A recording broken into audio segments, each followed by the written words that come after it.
N'hésitez pas à me taper sur l'épaule. Alors, merci de nous donner l'opportunité d'échanger.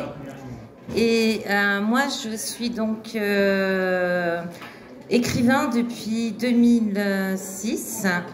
J'ai avant tout écrit des essais dans l'économie, la défense, la justice, l'intérieur, essentiellement édité chez les éditions L'Harmattan à Paris.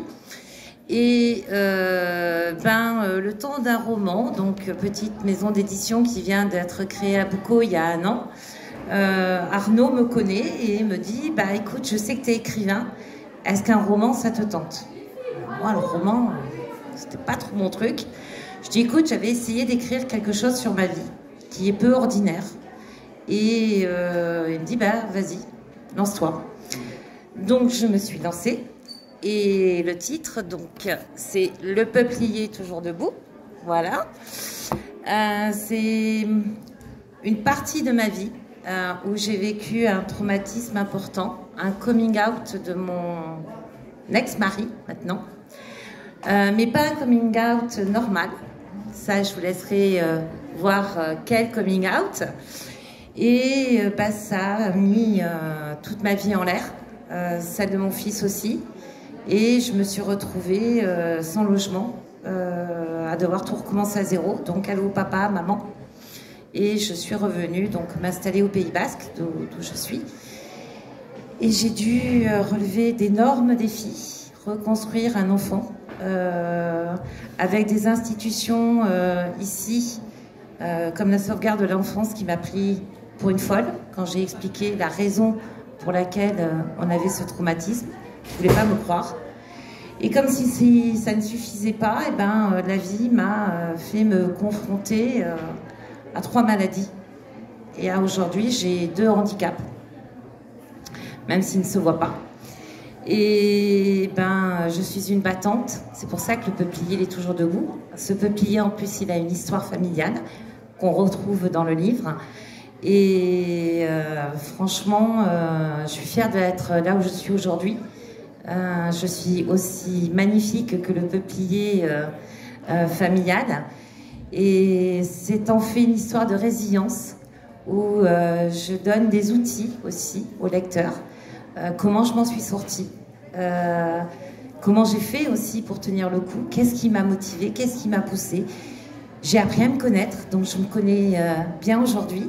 Et c'est pour ça que je suis même capable maintenant d'aider des personnes dans le développement personnel.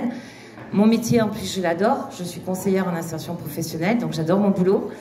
Et cette résilience, elle vient comme un écho aujourd'hui à ce qui se passe en Ukraine. Je suis quelqu'un de très investi depuis 2014. Tu as un lien particulier avec l'Ukraine, hors le fait de vouloir aider les gens? Non. J'ai aucun lien. J'ai pas de famille, j'ai rien du tout. Simplement, en 2014, j'ai pas accepté ce qui s'est passé, c'est-à-dire qu'on laisse la Crimée aux Russes. Et j'ai trouvé ça complètement injuste. Et je me suis vraiment intéressée à l'Ukraine. Et les Ukrainiens, ils font preuve d'une résilience incroyable. Mais c'est peu de le dire. Donc moi ici, avec l'association qu'on a à Bardos qui s'appelle VHB, on fait des collectes. Notre président est sur le chemin du retour aujourd'hui. Il était en Ukraine pour livrer nos collectes. Et je suis donc officiellement l'ambassadrice d'une fondation ukrainienne qui s'appelle Bonum, qui est à Lviv. Donc Lviv, c'est vers la Pologne, pour essayer de situer.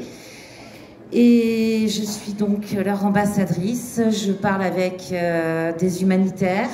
Je parle avec des militaires sur le front, des civils. Ici, j'ai des réfugiés ukrainiens et ukrainiennes, ne serait-ce que pour la recherche d'emploi, puisque c'est mon métier. Donc, je les aide aussi dès que je peux. Et j'ai l'Ukraine chevillée au corps. J'ai des amis maintenant là-bas, vraiment des amis. J'ai perdu des amis en France à cause de mon soutien de l'Ukraine. Mais moi, je dis, je m'en moque. Le plus important, c'est ma cause. Je dis à ces personnes, c'est quoi ta cause?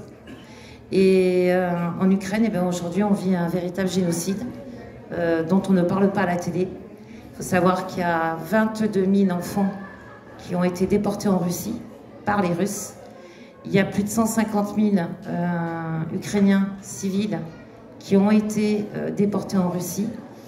Et là où passe la Russie, ce n'est que de la ruine, champ de ruines. Il ne reste plus rien, tout est brûlé. Et donc cet argent, bah, ouais. Super. et donc c'est, je vais bientôt finir. Et donc ouais. Et donc Bonhomme, pour moi, c'est important parce que Oleg Kouchnir, le fondateur, est devenu un ami très très proche. Et au-delà de ça, j'ai découvert que lui-même est écrivain.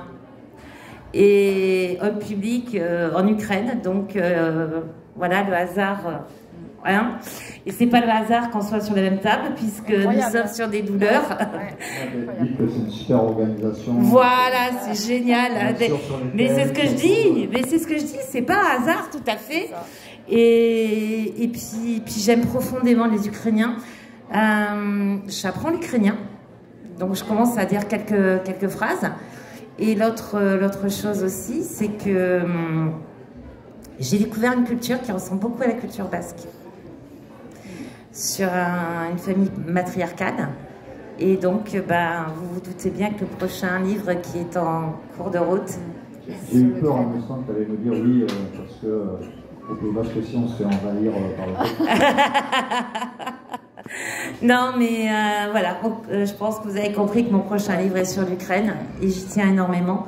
J'ai appris beaucoup de choses et mon peuplier qui est toujours debout vous comprendra pourquoi ce que je peux apporter même aux Ukrainiens, puisque je suis sur un projet avec Oleg Kouchnir que je peux pas trop dire parce que j'enregistre là une vidéo que je mettrai en place. Voilà. Donc voilà. Ravi d'être là. Merci beaucoup. Toutes les deux, merci.